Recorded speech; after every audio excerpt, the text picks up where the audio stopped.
veux vous dire quelques mots évidemment sur la Ligue. La Ligue des droits et libertés a été fondée en 1963, ça va faire bientôt 60 ans. Elle vise à faire reconnaître, à défendre et à promouvoir l'universalité, l'indivisibilité et l'interdépendance des droits qui sont reconnus dans les chartes internationales des droits. Ces activités, sont, très variées. Elle intervient, par exemple, auprès des gouvernements, pour dénoncer des situations de violation de droits de la personne. Elle informe, elle fait de la formation, de la sensibilisation aussi pour faire connaître le plus largement possible les enjeux, de droits humains, comme ce soir, par exemple.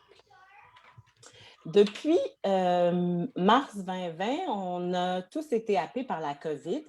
C'est une catastrophe qui, évidemment, a bouleversé nos vies, mais aussi, nos droits. La Ligue a évidemment suivi les choses de très près et a émis plusieurs communiqués, donné plusieurs entrevues, plusieurs avis, notamment sur, la question des conditions, de vie dans les CHSLD, la fermeture des frontières, la tentative du gouvernement, au provincial, mais aussi au fédéral de généraliser le traçage numérique, les situations dans certains quartiers, ayant une forte proportion de personnes racisées, sur les personnes autochtones aussi, les personnes en situation d'itinérance, évidemment l'imposition du couvre-feu. Plusieurs des mesures, dont nombreuses sont plus sécuritaires que sanitaires, on s'entend, ont été justifiées par le gouvernement au nom de la protection, notamment au nom de la protection des plus vulnérables. C'est de ça qu'on va parler ce soir, entre autres la façon dont cet État a abordé ces vulnérabilités. Cette tendance-là n'est pas nouvelle, mais comme bien d'autres choses, elle a été exacerbée par la pandémie. La question de ce soir, c'est donc quel impact a eu cette instrumentalisation de la vulnérabilité sur la réalisation des droits humains, puis comment ça va continuer à nous affecter, à affecter la manière dont on gère la COVID, dont on continue à gérer des crises qui risquent de se poursuivre aussi avec toute la question de l'environnement. Donc, et aussi comment cette vulnérabilité va être abordée lorsqu'on va retourner à la normale avec un L apostrophe. Je n'en dis pas plus et je cède la parole à notre animatrice qui est Martine Letarte, qui va animer ce webinaire, mais aussi toute la série. Je vous souhaite donc un bon panel. Merci Alexandra, merci de cette belle introduction. C'est vrai que cette pandémie-là nous a amené à nous poser beaucoup de questions sur les droits humains. C'est ce qu'on parlera ce soir, mais d'abord, je me présente. Donc, je suis journaliste indépendante depuis une quinzaine d'années pour toutes sortes de médias québécois, donc la presse, Le Devoir, Québec Science. Et voilà, c'est une question qui m'intéresse au plus haut point. Donc, la série de webinaires s'intitule Droits humains et COVID-19, quelle perspective? On va discuter de tous les impacts, dans le fond, de la crise sanitaire. Sur les droits humains, des impacts qui sont révélateurs de grandes inégalités et dont on doit parler vraiment. C'est important d'en parler. C'est pas toujours ce qu'on entend dans les grands médias, même si on essaie. Donc, voilà. Donc, déjà, à mettre à vos agendas, donc les prochains webinaires seront 24 février, état d'urgence et effritement de la démocratie. Ensuite, droit à la protection sociale, un droit nouveau, 10 mars. Ensuite, le 24 mars, santé publique dévoilée. 7 avril, outils numériques et services publics. Ensuite, pour terminer, le 21 avril, ce sera racisme systémique révélé. Donc, des grandes questions. Mais ce soir, on commence avec l'État face aux vulnérabilités. Donc, la crise sanitaire nous a vraiment permis d'observer un rapport paradoxal qu'entretient l'État face aux vulnérabilités. Donc, d'un côté, il y a la catégorie des personnes vulnérables qui est mobilisée par les autorités gouvernementales pour justifier des mesures coercitives au nom de leur protection. Donc, évidemment, on pense aux aînés. Ensuite, de l'autre côté, il y a les formes de vulnérabilité qui sont plus maintenus dans l'invisibilité. Donc, par exemple, pour mieux légitimer l'inaction étatique à l'endroit de ces personnes-là. Donc, on pense par exemple aux personnes handicapées ou qui n'ont pas accès à un logement décent, abordable. Donc, ce webinaire s'interroge sur cette saisie différenciée de la catégorie de personnes vulnérables par l'État et cherche aussi à comprendre ce qu'elle nous révèle au point de vue des droits humains. Il y a plusieurs grandes questions qui nous ont animés donc pour préparer ce webinaire-là. Donc, quelles sont les logiques à l'œuvre dans l'instrumentalisation par l'État du concept de vulnérabilité et quels en sont leurs effets du point de vue des droits humains?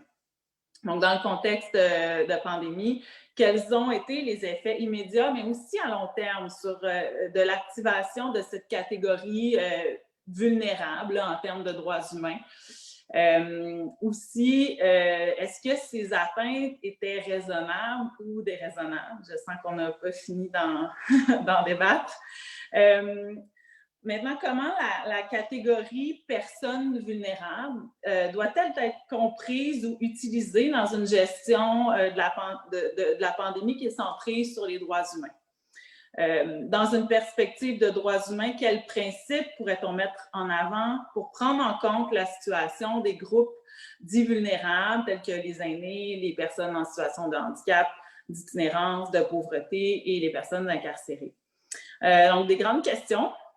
Pour nous aider à y voir plus clair, on a la chance d'avoir 3 universitaires avec nous ce soir. Donc, Gabrielle Blouin-Genet, professeure à l'École de politique appliquée de l'Université de Sherbrooke. Bonjour. Christine Vizina, professeure à la Faculté de droit de l'Université Laval. Bonjour. Et Alana Klein, professeure à la Faculté de droit de l'Université McGill.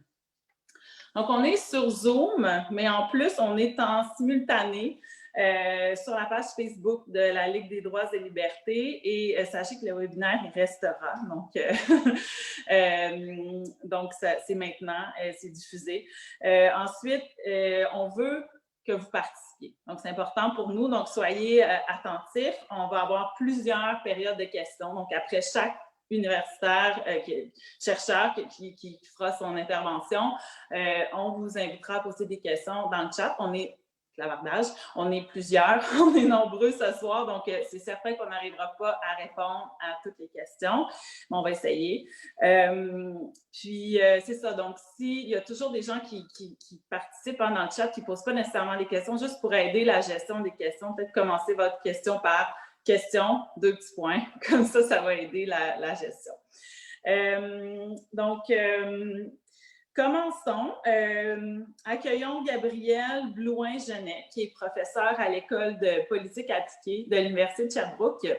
Donc, il travaille sur les enjeux de santé mentale et de droits humains. Il est directeur scientifique pour des projets de santé internationale à l'Université de Sherbrooke, cofondateur de la revue de vulgarisation scientifique Le Climatoscope et responsable de l'axe gouvernance mondiale d'un important projet de recherche sur la COVID-19 qui est financé par les instituts de recherche en santé du Canada. Donc, Gabrielle Blouin-Genet, vous avez toute notre attention. Donc, merci beaucoup. Tout d'abord, merci aux organisateurs de m'avoir invité pour cette discussion et merci à toutes et tous d'être présents ce soir à cette activité. On sait que c'est quelquefois un peu difficile d'ajouter des participations à des événements numériques quand on passe toute notre journée sur l'ordinateur. Donc, merci beaucoup d'être là ce soir. C'est en fait une discussion absolument importante, fondamentale, je crois, qu'on doit avoir autour de la notion de vulnérabilité dans le contexte de la COVID et en particulier de son instrumentalisation par l'État.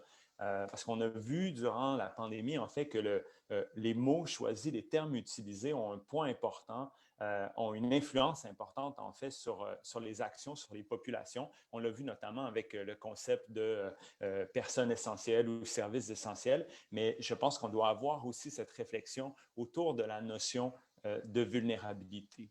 Donc, ce que j'aimerais vous partager, en fait, ce soir, c'est quelques réflexions, quelques observations qu'on a fait là, dans le cadre de nos activités de recherche avec plusieurs collègues, plusieurs partenaires autour des impacts psychosociaux et politiques de la COVID-19. Donc, c'est un peu ce que j'aimerais vous partager. Et en fait, ces observations s'articulent autour, disons, d'un triple phénomène concernant les vulnérabilités. Le premier, dont je pense qu'on a parlé un peu plus, qui est celui finalement de la mise en opposition des vulnérabilités qu'on a observé. En fait, un processus de visibilisation et invisibilisation. Un deuxième phénomène, qui lui, je crois, on a un peu moins parlé, est celui de la production de nouvelles vulnérabilités qui ont été en fait induites par les réponses ou par l'absence de réponses du gouvernement et des autorités. Et un dernier phénomène qui est celui en fait de la victimisation, disons, induite par le fait de catégoriser des populations comme étant vulnérables, bien, ajoute à ce phénomène d'invisibilisation et je vais revenir à la fin de la présentation sur ce troisième élément. Donc, tout d'abord, ce qu'on observe, ce que nous, on a observé dans nos travaux, c'est qu'en identifiant des populations ou des catégories populationnelles comme étant vulnérables, en fait, l'État, les gouvernements, les autorités, par exemple, de santé publique, créent en quelque sorte une hiérarchie des vulnérabilités.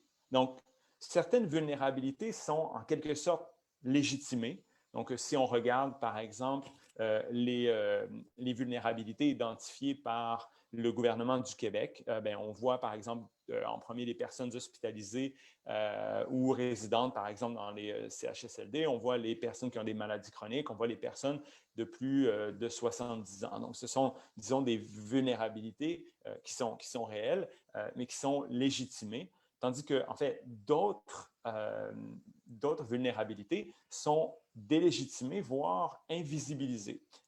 Notamment, et ça, on l'a vu beaucoup au début de la pandémie, et je vais y revenir un petit peu plus tard, la question de la santé mentale, qui a été vraiment délégitimée, voire invisibilisée. Il a fallu beaucoup de travail, en fait, pour reconnaître cette question de la santé mentale comme étant une vulnérabilité à part entière. Et donc, ce qu'on voit, en fait, dans la hiérarchisation des vulnérabilités, c'est vraiment une mise en opposition de ces vulnérabilités, puis une mise en opposition des populations. Et ça, ça crée un phénomène de mise en concurrence des vulnérabilités, évidemment, pour attirer des ressources, pour attirer l'attention du gouvernement. Évidemment, il y a des vulnérabilités, on pourrait dire biomédicales réelles ou liées aux conditions physiques, par exemple, des personnes. Mais ce qui a été moins mis en évidence, ce qui a été invisibilisé, c'est le fait, en fait, que ces vulnérabilités, disons, biomédicales, interagissent avec d'autres vulnérabilités. Donc, ce qui a été nous, ce qu'on a observé dans nos recherches, puisque, en fait, d'autres chercheurs ont mis de l'avant, c'est que, évidemment, il y a ces vulnérabilités propres à certaines conditions physiques, mais qui vont interagir avec d'autres vulnérabilités. Donc, c'est vraiment un phénomène d'intersectionnalité auquel on assiste. Et cette intersectionnalité, elle a été complètement passée sous silence par l'État. Un excellent exemple de ça, c'est la question des personnes aînées ou des personnes âgées qui, évidemment, statistiquement, représentent un groupe à risque de développer des complications pour la COVID. Par contre, ce qui a été aussi documenté, mais pas reconnu par le gouvernement, c'est que cette vulnérabilité, elle n'est pas seulement liée à l'âge, elle est aussi liée à l'interaction avec d'autres facteurs de vulnérabilité. Par exemple, le contexte socio-économique des personnes âgées, leur tissu familial ou relationnel, l'appartenance à des groupes déjà marginalisés, leur capacité d'interagir dans la langue, par exemple en français ou en anglais, leur accès à l'information, leur capacité de mobilité, donc de se déplacer, d'avoir accès à des services. Et donc, c'est cette logique d'intersectionnalité qui a aussi été invisibilisé, qui a aussi été passé sous silence.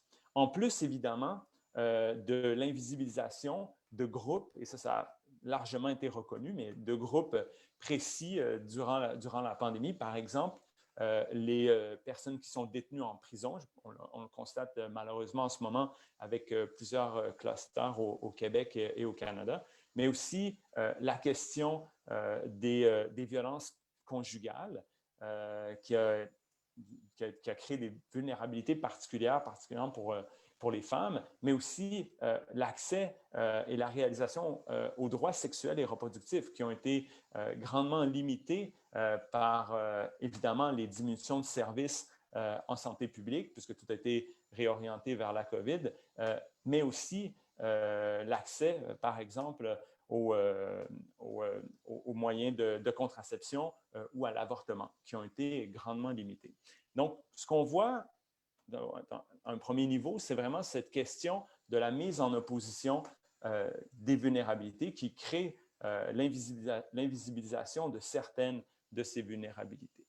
Un deuxième phénomène qu'on a observé, qui est un peu différent, c'est celui, en fait, de la production de nouvelles vulnérabilités ou de nouveaux types de vulnérabilités qui ont été induites par les actions et par les décisions gouvernementales ou l'absence d'action ou l'absence de décision de la part des gouvernements. Il y a beaucoup d'exemples ici, mais nous, on a travaillé en particulier sur les impacts des mesures sanitaires sur la santé mentale. Et en fait, on a réalisé des sondages dans plusieurs pays, dans 9 pays, mais également au Québec, en plusieurs vagues pour évaluer l'évolution de ces impacts sur la santé mentale dans le temps. Et en fait, ce qu'on a observé, c'est que les mesures mises en place par le gouvernement dans une logique de protection des populations ont en fait créé des vulnérabilités particulières. Et nous, on a identifié là, dans la dernière vague de notre sondage, qu'on a réalisé auprès de un peu plus de 8000 Québécois et Québécoises dans toute la province. Donc, on a identifié des nouvelles vulnérabilités qui étaient produites par les mesures gouvernementales. Par exemple, on a identifié que les jeunes, donc les jeunes adultes de 18 à 24 ans, et en particulier les jeunes adultes hommes, étaient particulièrement vulnérables aux troubles d'anxiété et à la dépression majeure. Et ça, c'est important parce que ce qu'on a mesuré, c'est un jeune homme sur deux, sujet à des troubles d'anxiété généralisée, de stress et de dépression majeure. Et ça, c'est nouveau là, dans nos différentes vagues. On a observé une augmentation de ces troubles de la santé mentale pour ces groupes, donc des jeunes hommes. On a aussi identifié des vulnérabilités géographiques. La région de Montréal, par exemple, était particulièrement touchée par les impacts sur la santé mentale. On peut faire l'hypothèse que ça vient peut-être, c'est peut-être lié au fait que cette région a beaucoup été identifiée dans les médias comme étant la zone rouge, le lieu où les éclosions avaient lieu, etc. Ce qui crée évidemment, ce qui ajoute au stress, au sentiment de culpabilité, etc. Mais on a aussi dernièrement, dans notre dernière vague de sondage, identifié de nouvelles catégories ou de nouvelles vulnérabilités, en particulier pour évidemment les travailleurs essentiels dans le milieu de la santé, mais aussi beaucoup pour les télétravailleurs. Donc, on a noté que plus de 30 des télétravailleurs, en fait, vivaient cette anxiété, ce stress, cette dépression, ce désespoir, là, même des idées suicidaires, de manière beaucoup plus importante en raison des mesures qui ont été mises en place. Et un dernier élément qu'on a mesuré, c'est la consommation d'alcool qui a augmenté, en particulier chez les 35 ans et plus. Donc, deuxième phénomène, on peut dire une production des vulnérabilités par l'intermédiaire des mesures qui ont été mises en place. Enfin, il y a un troisième phénomène qu'on a noté qui est, à mon avis, moins documenté, qui a peut-être attiré moins l'attention, c'est l'impact, en fait, de catégoriser des populations, des individus, des groupes comme étant vulnérables. Le problème qu'on a noté et qu'on a commencé à explorer est en fait que, et ça a déjà été documenté, mais pour d'autres phénomènes disons en lien avec la santé, pas uniquement cette pandémie, mais en étant qualifié de vulnérable, lorsqu'on nous dit qu'on appartient à ce groupe de personnes vulnérables, ce qu'on observe, c'est en fait que les personnes, les populations, les groupes deviennent en fait objets de ces vulnérabilités et non pas sujets. Donc, en quelque sorte, une fois qu'on est qualifié de vulnérable, on perd la possibilité de participer aux décisions. On perd la possibilité de consultation, on perd la possibilité ou le droit de refus, de négociation par rapport aux politiques publiques qui, précisément, ont pour objet de venir répondre aux besoins particuliers des groupes vulnérables. Donc, c'est un phénomène intéressant qu'on a commencé à documenter au travers de témoignages de personnes dites vulnérables qui, en quelque sorte, lorsqu'elles se voient attribuer ce qualificatif de personnes ou groupes vulnérables, perdent finalement leur pouvoir d'action, perdent leur pouvoir d'agence sur leurs propres conditions et ultimement là, sur leur destinée, ce qui a été lié, là, ce que nous, on a vu qui est comme étant lié aussi avec du stress plus important, de l'anxiété plus importante, parce qu'on a l'impression de perdre contrôle sur notre propre destinée. Un exemple qui est, je crois, très intéressant à ce niveau, c'est la question du niveau de risque acceptable et accepté pour les populations dites vulnérables, par exemple les personnes âgées ou les personnes qui ont des problèmes de santé aigus.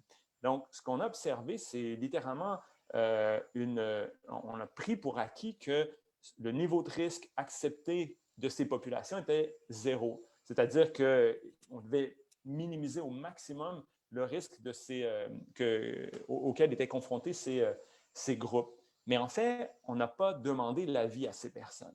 Et on aurait peut-être été surpris si on avait demandé, par exemple, aux personnes en fin de vie, le niveau pour elles acceptable de risque auquel elles veulent être confrontées. Et donc, ce qu'on voit, c'est quelque chose qui s'est produit à de nombreuses reprises dans l'histoire de la santé publique, c'est qu'on a imposé des mesures par le haut sans impliquer les populations concernées. Et ça, on le voit avec le phénomène des vulnérabilités, où finalement, on devient non pas sujet de ces vulnérabilités, mais objet.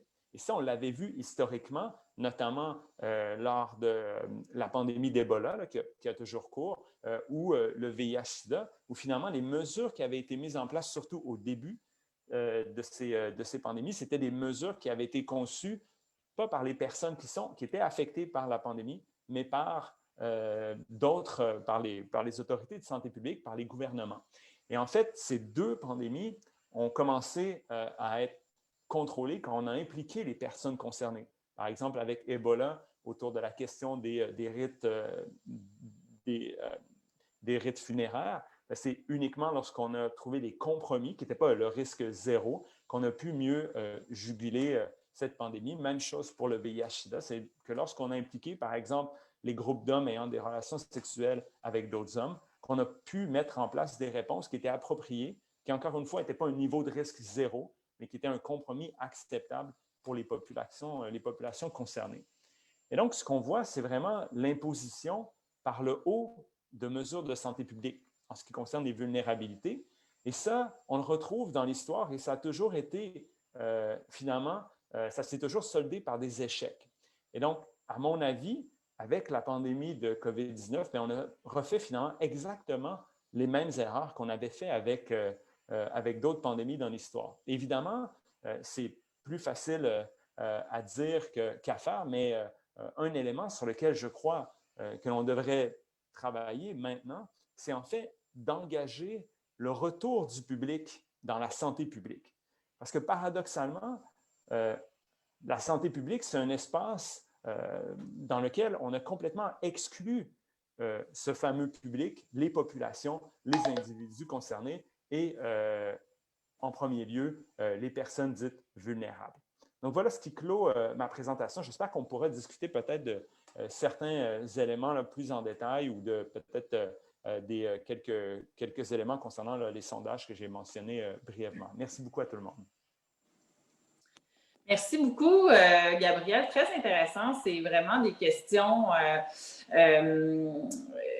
qu'on s'est parfois posé chacun chez nous, entre autres par rapport, je trouve, à la... en fait, je vois un peu dans ce témoignage-là les gens sont plus devenus des sujets, mais des objets. Là. Je vois un peu un lien avec une espèce d'infantilisation. On aura peut-être la chance de creuser un petit peu plus cette question-là. Mais d'abord, Elisabeth, est-ce qu'il y a des questions déjà? Oui. Et on en a. Alors, on a des questions. Bon, une question facile, c'est est-ce que la recherche que vous avez conduite va être disponible pour consultation? Il y a une question en termes de qu'est-ce qu'on peut faire pour, vous l'avez dit en dernier, qu'est-ce qu'on peut faire pour engager un dialogue de consultation, peut-être d'une façon un peu plus concrète. Alors ça, c'est des questions. Une autre, comment est reçu cet état de la situation par la population et l'État?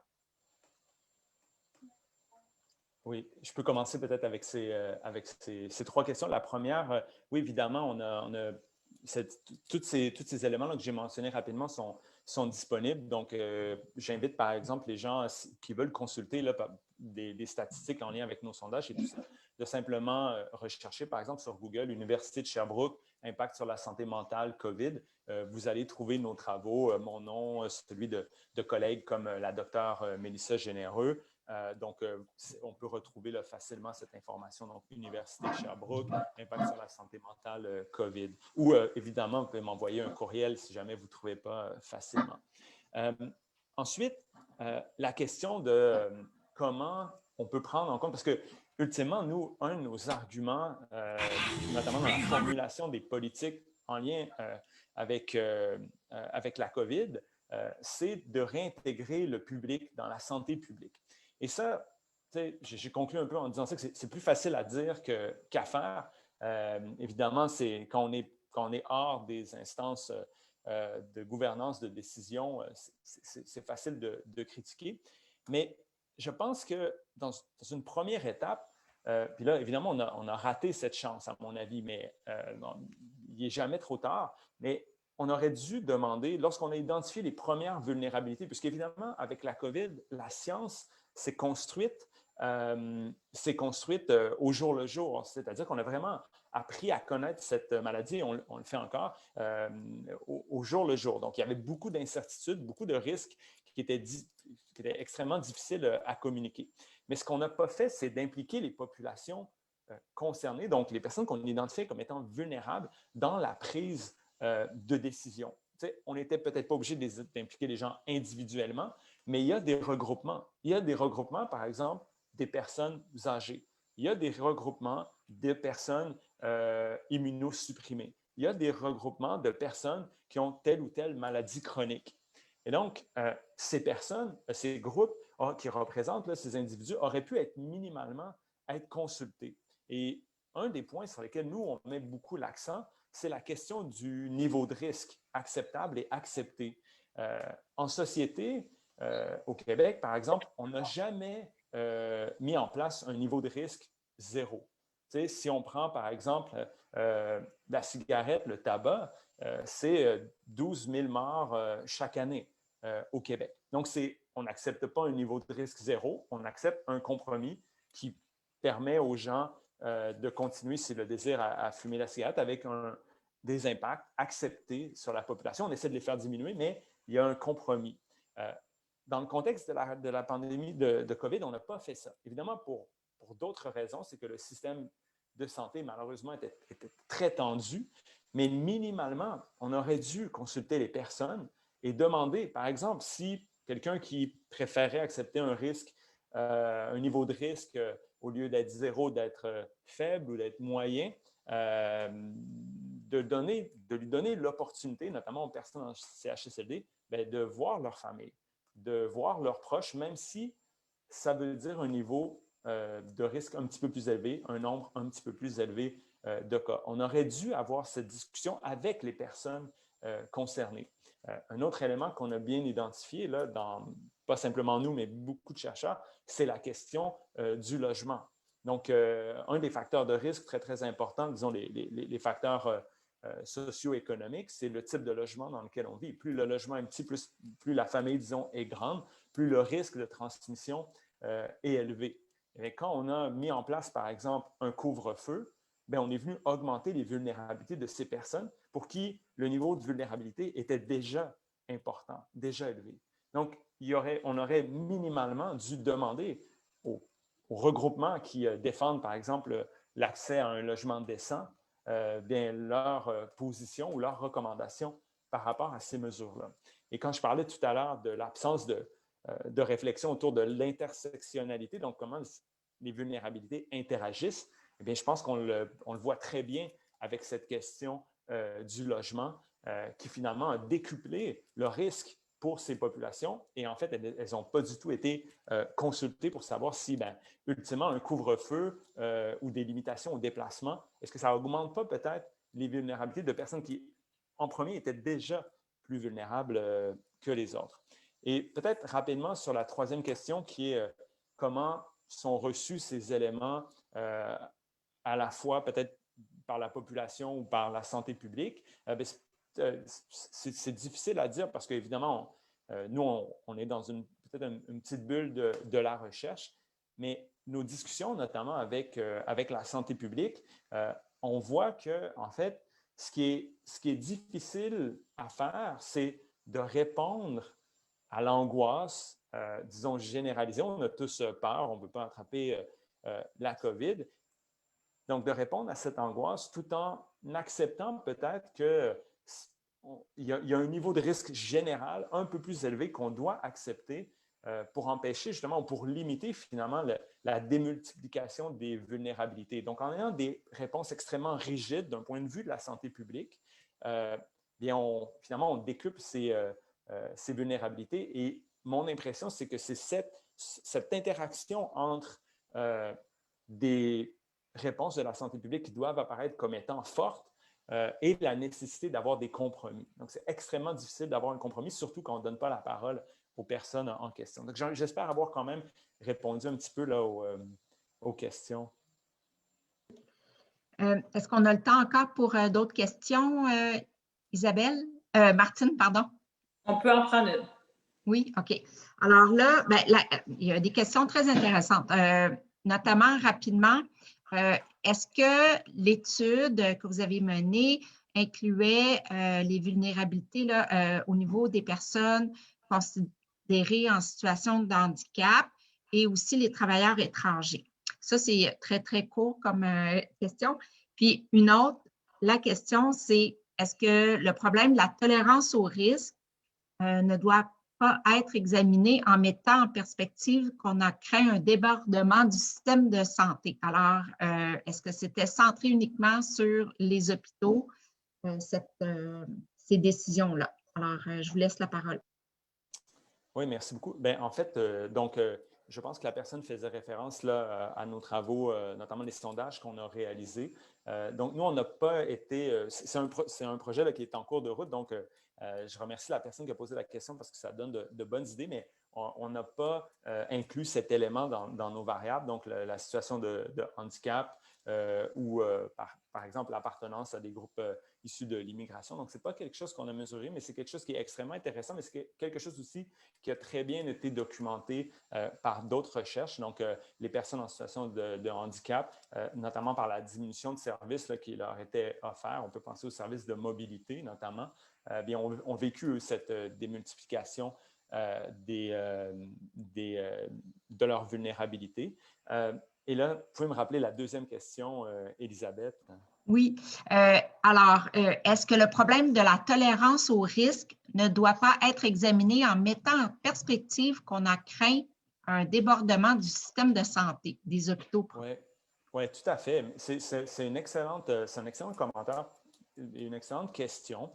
C'est vrai que lorsqu'on regarde la situation au jour le jour, c'est vrai que le système de santé québécois a dû affronter peut-être une des pires épreuves de son histoire. Donc, c'est vrai que c'était tout près d'un débordement. On n'est pas les seuls à avoir vécu cette situation. Donc, la tolérance au risque, c'est vrai qu'elle a été imposée comme étant zéro, puisque on avait de la difficulté à absorber dans ce système plus d'individus. Par contre, là où, personnellement, je ne suis pas en accord avec cette affirmation, c'est que le système de santé, ce n'est pas une variable fixe. C'est une variable sur laquelle on a collectivement des impacts. C'est une variable sur laquelle on peut agir, sur laquelle les gouvernements peuvent agir. On a désinvesti notre système de santé pendant des années. Et là, bien, finalement, malheureusement, on a payé le prix de ce désinvestissement. Donc, moi, je trouve que c'est un très bon exemple de l'instrumentalisation un petit peu des vulnérabilités ou du niveau de risque pour justifier un maintien de notre système de santé à flot. Et lorsqu'on regarde, lorsqu'on prend un peu de recul, ce qu'on constate, c'est au pire moment de la pandémie, le nombre de personnes hospitalisées était de mémoire en lien avec la COVID, là, 1200, 1300, peut-être 1400.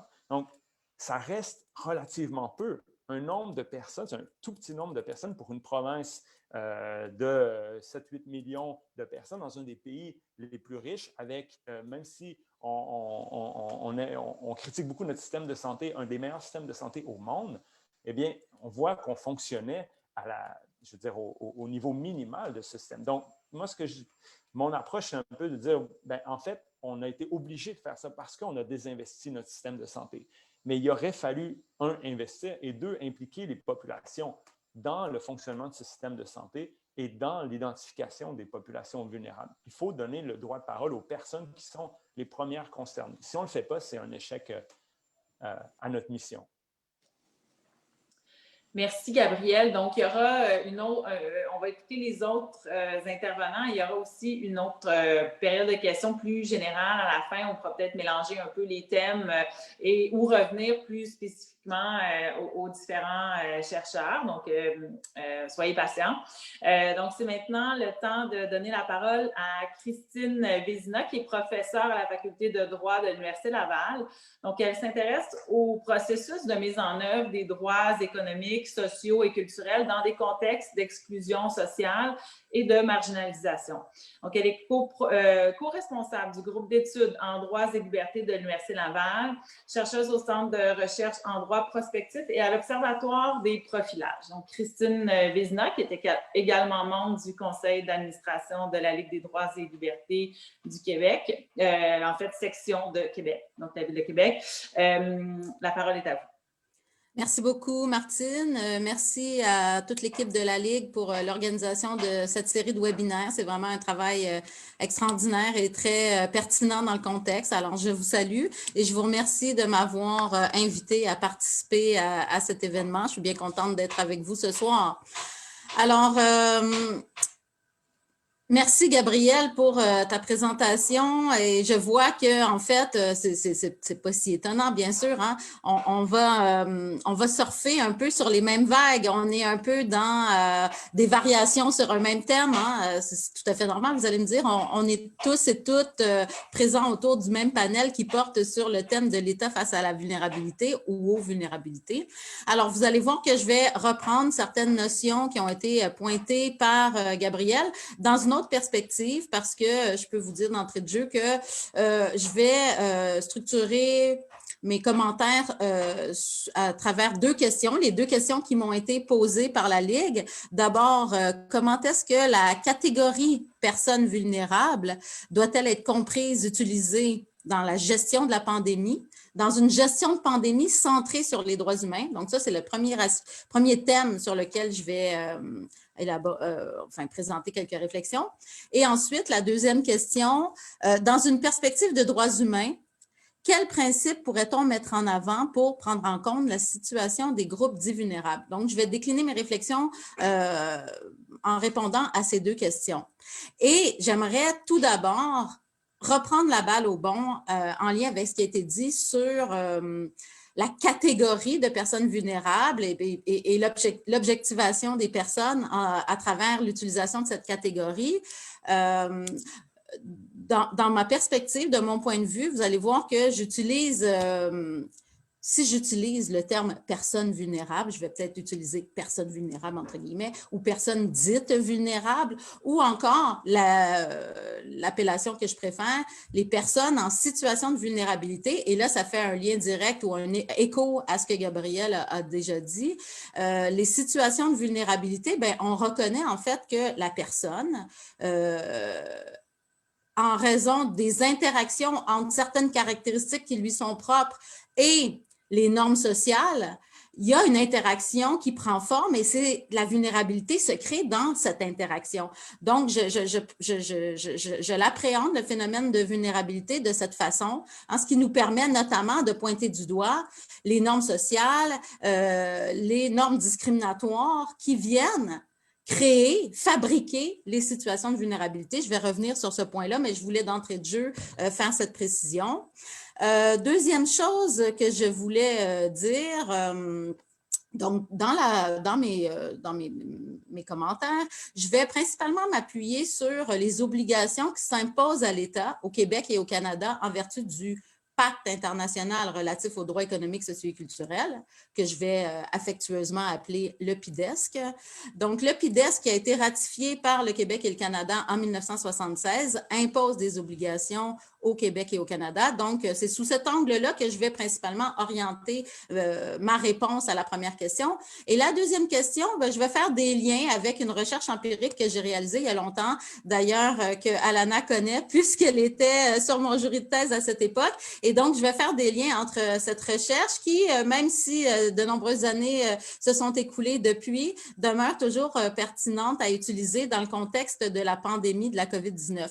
Parce que d'abord et avant tout, comme ça a été souligné par Gabrielle, quand on se demande comment est-ce que cette catégorie personnes vulnérables doit être prise en compte dans la gestion de la pandémie, il faut reconnaître d'emblée que on ne part pas de zéro. On part pas de zéro.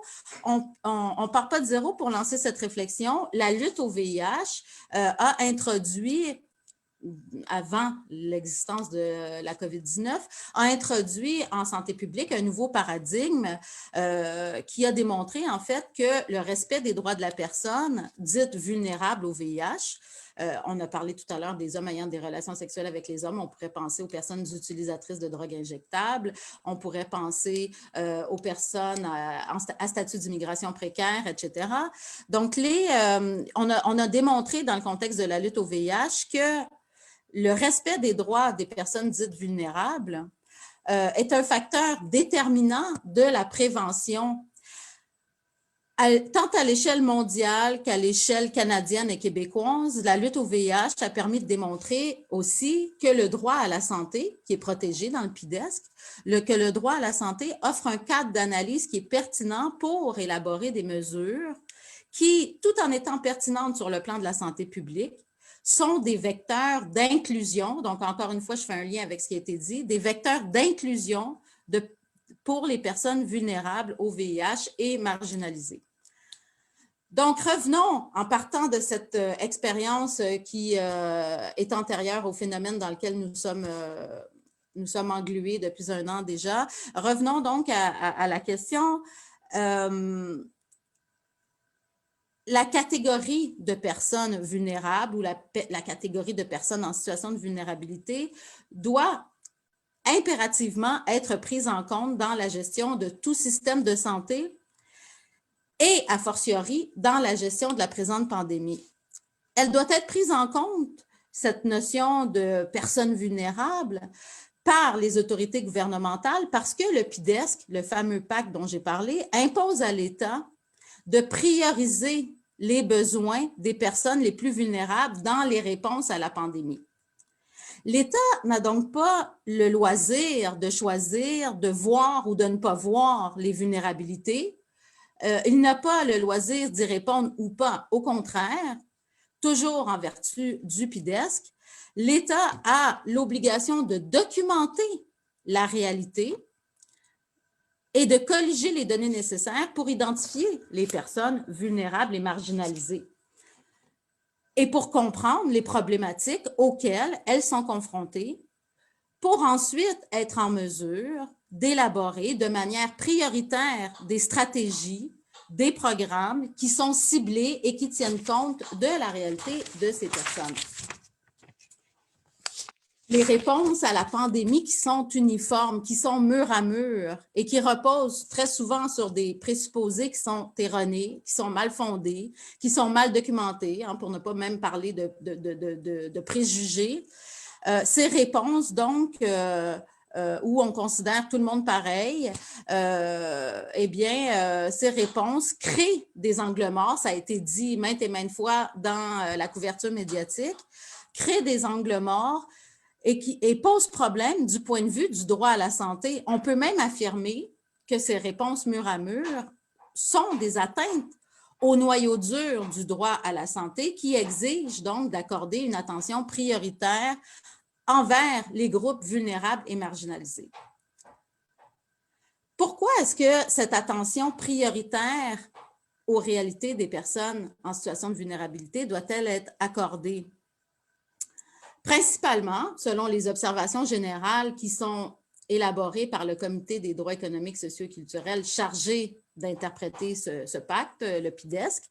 Donc, pourquoi est-ce que cette attention prioritaire doit être accordée? Eh bien, parce que, selon ces observations générales, il faut accorder cette attention prioritaire aux réalités des personnes en situation de vulnérabilité pour veiller à rendre accessibles les soins, les services, les mesures de prévention de la COVID-19 auprès de ces personnes sans discrimination.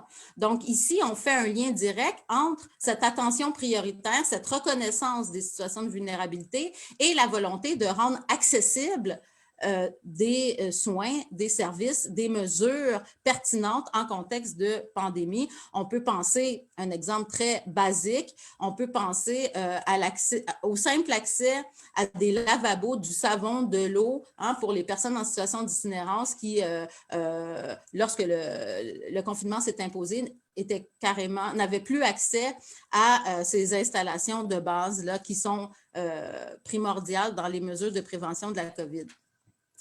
Donc, attention prioritaire qui doit être accordée aux besoins des personnes vulnérables pour assurer un accès aux mesures. Et faut-il le rappeler, hein, dans le contexte actuel, le démantèlement tranquille qu'a évoqué Gabrielle du système de santé causé par des décennies de gestion néolibérale a fait de l'accès aux soins et aux services de santé un parcours jonché d'obstacles pour à peu près tout le monde dans notre société. Ces obstacles deviennent bien souvent des murs infranchissables pour les personnes en situation de vulnérabilité. Des efforts sont donc requis pour cerner ces obstacles et pour les limiter de manière prioritaire. Il ne s'agit pas toutefois de s'arrêter à la question de l'accès. Donc, on met de l'avant l'objectif de prioriser les besoins des personnes en situation de vulnérabilité, certes pour assurer un accès, mais l'accès physique, l'accès économique à des soins, à des services, à des mesures peut exister dans de nombreux quartiers sans pour autant que les personnes en situation de vulnérabilité n'y recourent. C'est ici donc qu'entre en scène une autre notion que l'on retrouve dans le PIDESC, à travers le PIDESC, c'est ici qu'entre en scène la notion de l'acceptabilité des soins, des services, des mesures. Cette notion est moins populaire dans notre imaginaire collectif, mais elle est centrale aux fins de la mise en œuvre du contenu normatif du droit à la santé, aux fins de la mise en œuvre du droit à la santé. Ce critère de l'acceptabilité impose à l'État de s'assurer que les soins, les services, dont notamment les mesures de prévention de la COVID, sont acceptables du point de vue des personnes concernées. Alors, pour réaliser cette obligation, il est primordial de connaître les réalités des personnes vulnérables et marginalisées et d'adapter les mesures en conséquence. Et donc, en ce sens, l'acceptabilité des mesures suppose de les adapter dans une perspective d'égalité réelle. Autrement dit, un couvre-feu qui s'applique mur à mur sans être adapté aux réalités, aux besoins des personnes vulnérables, n'est pas une mesure de prévention acceptable pour des personnes qui sont dans l'incapacité de s'y conformer ou qui, en s'y conformant, augmentent leur vulnérabilité Je pense bien sûr aux personnes en situation d'itinérance, mais on peut aussi parler à d'autres, on peut aussi penser à d'autres situations, notamment la situation vécue par les personnes utilisatrices de drogues injectables présentement. Donc, par implication nécessaire, cette exigence d'adaptation impose de mettre en lumière les contextes de la vulnérabilité et de la marginalité. Alors, là, je fais un lien avec la précision que j'ai faite en introduction. On constate alors ici qu'il est certainement plus juste de parler, comme je l'ai dit, des personnes en situation de vulnérabilité, puisque la vulnérabilité découle en large partie des interactions, comme je l'ai dit, entre les caractéristiques des personnes, les situations des personnes et les normes, les standards imposés par la société. La vulnérabilité aussi peut découler de la discrimination directe, indirecte, systémique et des autres atteintes aux droits qui frappent certaines personnes dans la société. Je pense que les morts tragiques de Joyce Echaquan et de Raphaël André témoignent, par exemple, des effets de la discrimination et de la judiciarisation dans la fabrication de la vulnérabilité et de la marginalisation. Il faut donc retenir de ces quelques développements que l'attention prioritaire aux besoins des personnes en situation de vulnérabilité ne relève pas d'une sensibilité à géométrie variable des personnes qui gouvernent l'État, mais bien plutôt d'une obligation qui s'impose à l'État en vertu du PIDESC. Bien sûr, cette obligation s'impose pour protéger la dignité des personnes concernées, mais aussi, dans le contexte de la gestion de pandémie, pour accroître l'efficacité de la lutte à la pandémie. Il semble donc exister une relation, et la lutte au VIH l'a d'ailleurs démontré dans le passé, une relation donc entre la protection des droits des personnes en situation de vulnérabilité et la lutte effective à la COVID-19 qui peut estomper la frontière entre le « eux » et le « nous » qui traverse la société.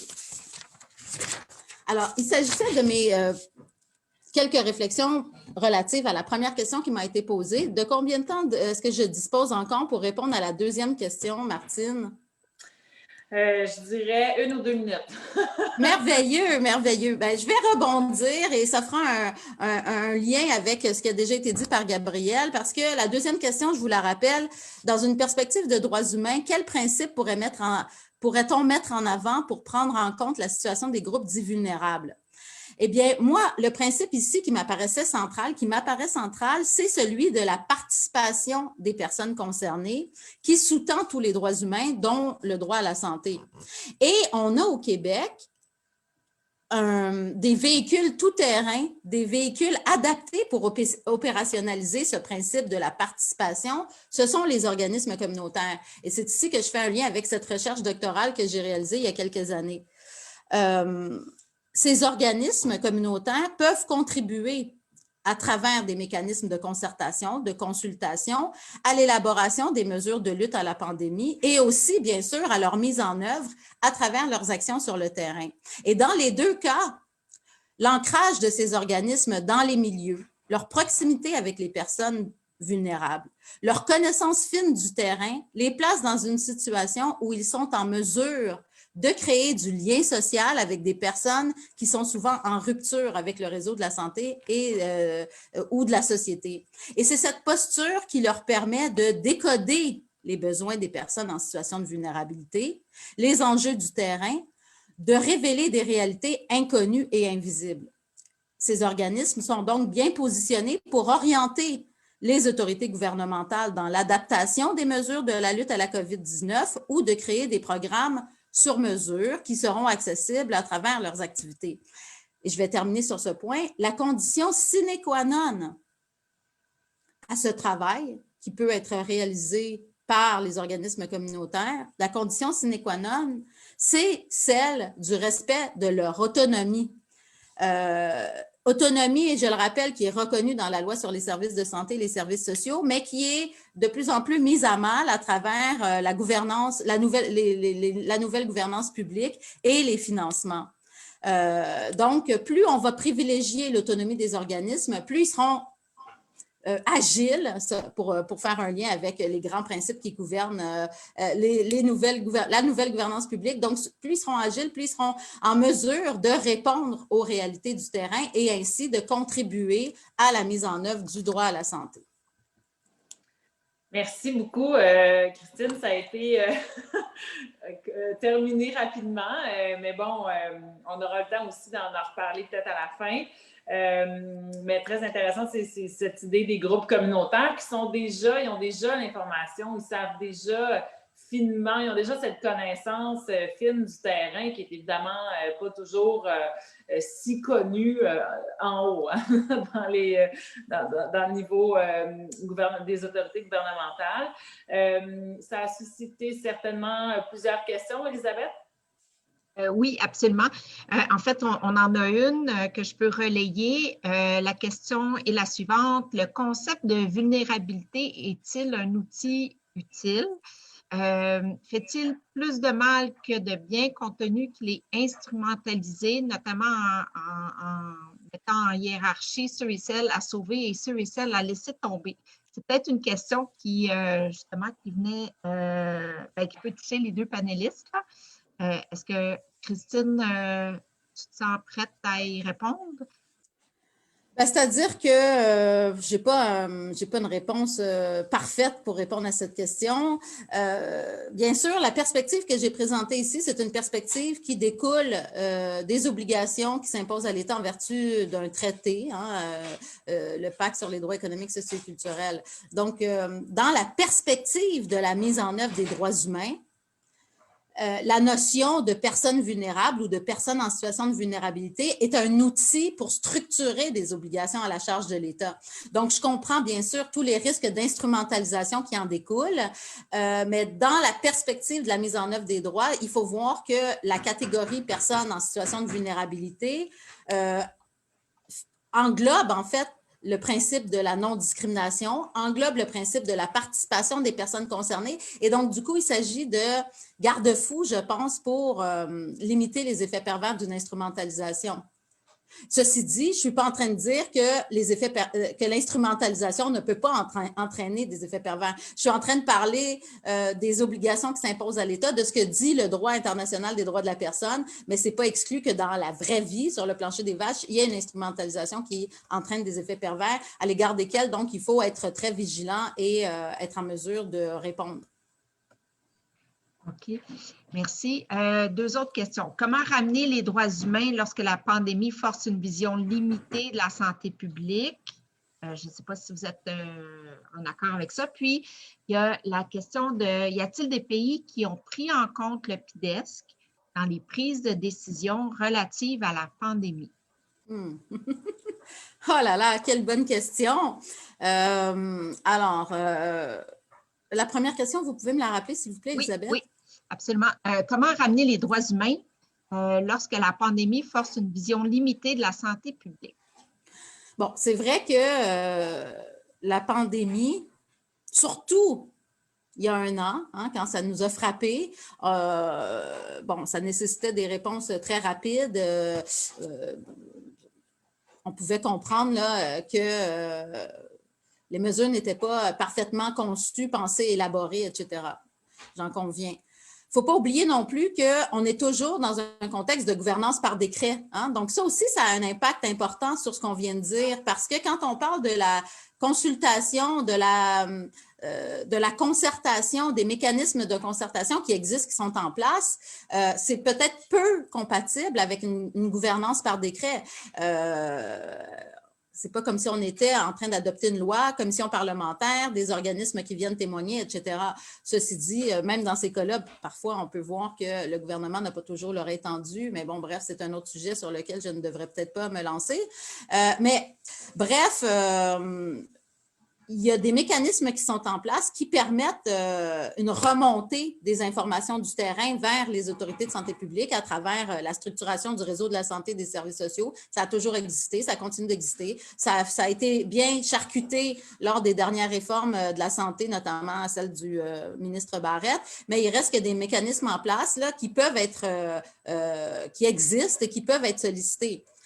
c'est dommage de constater qu'on est obligé, en fait, les organismes communautaires doivent aller devant les tribunaux judiciaires pour faire entendre leur voix. C'est ce qu'on a vu avec l'exclusion des personnes itinérantes de l'application du décret. Hein? Le message a été dit et redit parce que là, ça fait quand même 1 an.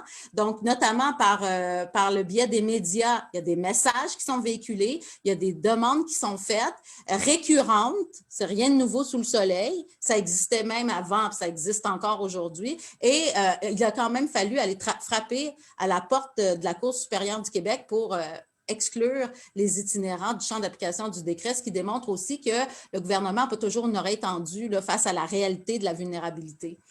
Bon, ça, c'est la première réponse. Et quant à la deuxième réponse, c'est une excellente question et je dois dire en toute honnêteté et humilité que je ne sais pas. À ma connaissance, je n'ai pas entendu, je n'ai pas vu de cas qui ont été mis de l'avant où on se réclamait d'une réponse à la COVID ancrée dans le PIDESC. On peut peut-être penser, parce que très souvent, hein, je l'ai dit, il y a une relation qui s'installe entre le respect des droits et des droits notamment des personnes les plus vulnérables et l'efficacité des mesures de lutte aux enjeux des mesures de lutte à la COVID ou dans le contexte du VIH, c'était la même dynamique. On peut penser peut-être que la Nouvelle-Zélande, qui d'entrée de jeu a appliqué des mesures très restrictives de manière proportionnelle, ciblée, sur un court laps de temps, peut-être qu'on peut dire que c'était une approche qui s'arrimait plutôt bien, qui avait des affinités avec le PIDESC, mais vraiment, c'est une question que je laisse ouverte.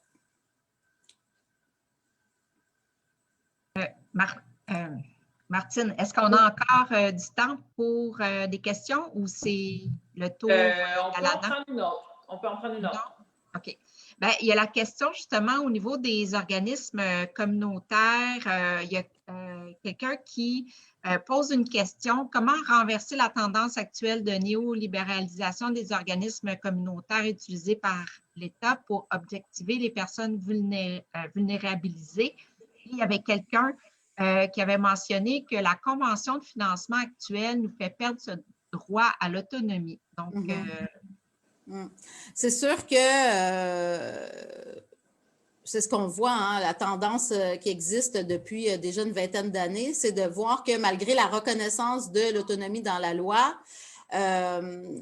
tout le mécanisme de gouvernance, y compris et dont notamment le financement, qui est le nerf de la guerre, le financement à travers les ententes de services, notamment le financement par projet, n'est pas favorable au maintien de l'autonomie, au respect de l'autonomie des organismes. Et c'est un vieux sujet sur lequel je pense qu'il faut constamment revenir parce que c'est vraiment au cœur de la capacité des organismes à répondre adéquatement aux problématiques. Et c'est ce que je démontrais dans cette recherche, dans ma fameuse recherche doctorale. En fait, ce que je disais, et je pense que c'est comme ça, peut-être qu'il faut le présenter. Il me semble que c'est un argument qui n'a peut-être pas été suffisamment mis de l'avant par les organismes eux-mêmes, c'est de mettre en lumière le fait que l'autonomie des organismes est un facteur déterminant de la réalisation du droit à la santé et donc du respect des obligations qu'impose le traité au gouvernement. Donc, c'est peut-être un nouvel angle à partir duquel on peut développer du plaidoyer, des revendications. Merci beaucoup, Christine. Donc, il nous reste une panéliste. On a bien hâte de l'entendre. Donc c'est Alana Klein, qui est professeure à la faculté de droit de l'Université McGill, où elle coordonne le groupe, co-coordonne, on va laisser on va partager la lumière. Donc, elle co-coordonne le groupe de recherche en santé et droit. Elle dirige aussi le département socio-économique et droit du nouveau McGill Research Center for Cannabis. Les recherches d'Alana Klein portent sur les droits internationaux et constitutionnels en matière de santé, avec un accent, on s'en doute, sur le rôle des populations marginalisées et criminalisées dans l'élaboration des lois et des politiques qui les affectent. Donc, Alana, c'est à votre tour. Merci, bonjour à tous et à toutes. Merci à la Ligue des droits et libertés, à Alexandra Pierre et Marie Lacasse de m'avoir invitée. et aussi à Gabrielle Blouin-Genet et Christine Vézina pour leur présentation fort intéressante. Je vois beaucoup de liens et de chevauchements avec mon travail et le travail que vous avez présenté. Et j'ai très hâte d'en discuter davantage. Mais finalement, merci à toi, Martine Letarte, pour ton animation très experte. Je suis prof en droit pénal et droit de la personne et aussi en droit à la santé. Alors, donc aujourd'hui, je vais me concentrer sur la façon dont le droit canadien réagit et souvent ne réagit pas assez à la vulnérabilité dans ces deux domaines, droit pénal et droit de la personne, dans le contexte de la pandémie de la COVID-19. Comme on a déjà remarqué, la pandémie interagit avec la vulnérabilité de manière complexe. En mars, les experts de santé publique ont prévu, comme dans d'autres pandémies de longue durée, et je pense ici notamment au VIH-Sida, que l'infection elle-même allait suivre rapidement la vulnérabilité économique et sociale, et ce, pour toutes les raisons que vous attendez et dont on a parlé aujourd'hui, ce soir. Par exemple, les personnes marginalisées de point de vue économique ont moins de pouvoir à diriger leur vie, alors ils ont moins de capacité à se protéger. Dans le contexte du VIH, par exemple, on a vu que les femmes vivant dans des conditions économiquement précaires ont moins de contrôle sur les conditions de leur vie sexuelle et les taux d'infection suivent cette vulnérabilité. Alors, c'était aucunement surprenant pour les experts en droit et santé publique quand la pandémie est venue suivre la vulnérabilité avec les personnes travaillant, par exemple, dans les CHSLD et les personnes vivant dans des logements surpeuplés sont surreprésentées parmi les personnes infectées. De même, comme on l'attendait, il est devenu clair au travers les pays occidentaux de l'hémisphère nord et certainement au Québec et au Canada que les personnes racialisées sont plus susceptibles d'être infectées et une fois infectées sont plus susceptibles à mourir ou à souffrir des conséquences plus graves à la long terme. Ceci résulte évidemment des facteurs économiques, c'est clair, mais on sait que c'est aussi le résultat du racisme systémique dans les soins de santé, un fait bien connu, bien avant le décès tragique qu'a mentionné Christine de Joyce Echaquan à l'âge de 37 ans, alors qu'elle était négligée et abusée verbalement par le personnel du centre hospitalier de la Naudière. En même temps, les mesures que prend l'État pour lutter contre la pandémie risque elle-même de mettre les personnes vulnérables en danger de manière disproportionnée. C'est la vulnérabilisation dont on parlait Gabrielle et Christine également. Nous avons vu cela très clairement lorsque Raphaël, un homme innu de mon quartier que je reconnaissais bien, il était sur ma route envers le travail, âgé de 51 ans, est décédé dans une toilette portable, son centre d'accueil habituel, fermé pour des raisons liées à la pandémie et qui risquait de recevoir une contravention s'il était découvert à l'extérieur après le couvre-feu. C'est donc dans ce contexte que j'aimerais parler d'un projet que je viens d'aborder avec deux collègues sur la question de la responsabilité de l'État pour ses décisions au cours de la pandémie, vu que l'État répond à et en même temps crée de la vulnérabilité dans ses politiques envers la pandémie. Alors, je veux maintenant m'éloigner un peu de la vulnérabilité pour aborder un problème plus général avec les lois entourant les urgences. Et c'est essentiellement qu'il y a une manque de ce qu'on appelle en anglais accountability. Et si je comprends bien, il n'y a pas de traduction directe, mais il se situe quelque part entre, peut-être vous pouvez me corriger, entre la responsabilité et la reddition de comptes. Le point général ici, c'est qu'en cas d'urgence, les gouvernements n'ont pas à faire grand-chose pour justifier leur acte dans un forum public où ils peuvent faire face aux conséquences pour de mauvaises décisions. La plupart des provinces, incluant le Québec, se sont appuyées sur des pouvoirs législatifs d'urgence pour adopter des divers décrets pour lutter contre le virus. La nature précise de ces pouvoirs d'urgence varie parmi les provinces, mais ici au Québec, par exemple, notre loi de santé publique permet à l'État de déclarer l'état d'urgence de santé publique, ce qui autorise le gouvernement, c'est-à-dire l'exécutif ou le ministre de Santé et de Services sociaux, en tant qu'individuel, d'émettre des ordonnances de santé publique. Tant que les conditions d'urgence sont présentes, une situation réelle ou imminente qui pose une menace grave à la santé de la population, que la COVID satisfait évidemment, et qui nécessite des mesures spéciales pour protéger la population, le gouvernement a des pouvoirs étendus pour faire toutes sortes de choses, allant du contrôle et achat des fournitures médicales à celles que nous connaissons peut-être mieux, comme la fermeture d'établissements d'enseignement, de gymnases, de restaurants, etc. D'autres pouvoirs peut-être encore plus intrusifs, comme la vaccination obligatoire ou l'entrée sans mandat dans les domiciles. En fait, le texte de la loi permet le gouvernement d'ordonner, entre guillemets, directement de la législation, toute autre mesure nécessaire pour protéger la santé de la population. En tout cas, ce que je veux dire ici, c'est que notre gouvernement, lorsqu'il émet une ordonnance de santé publique dans le contexte de la pandémie, le fait avec peu de contributions des élus et sans aucune obligation de consulter le public. Et ces pouvoirs sont considérables. Il y a aussi une interaction ici avec un autre problème de longue date, et c'est que ces mesures de santé publique sont souvent mises en œuvre par la police. Et les interventions policières, c'est un autre domaine où la transparence et la accountability sont très faibles, dans le sens que la police a un pouvoir discrétionnaire énorme d'appliquer la loi ou non. Au cours de la dernière décennie, et de plus en plus ces derniers jours, les commissions des droits de la personne et même les services de police eux-mêmes ont publié des rapports sur les problèmes de racisme systémique dans l'exercice du pouvoir discrétionnaire de la police, ainsi que l'application discriminatoire de nos lois contre les personnes vivant en situation d'itinérance. Et en effet, dans le contexte de COVID, nous avons déjà des rapports très inquiétants selon la distribution de ces contraventions. De plus, la valeur en termes de santé publique des sanctions sévères est contingente et incertaine.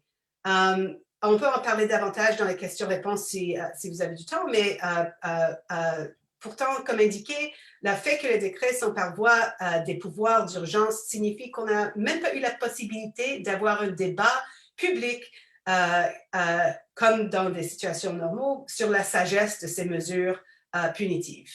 Et donc, dans ce contexte de mesures adoptées sans processus démocratique habituel et appliquées avec très peu de transparence, nous pouvons considérer les contestations constitutionnelles comme un moyen important de tenir le gouvernement responsable de ce qu'il a choisi, une forme de accountability.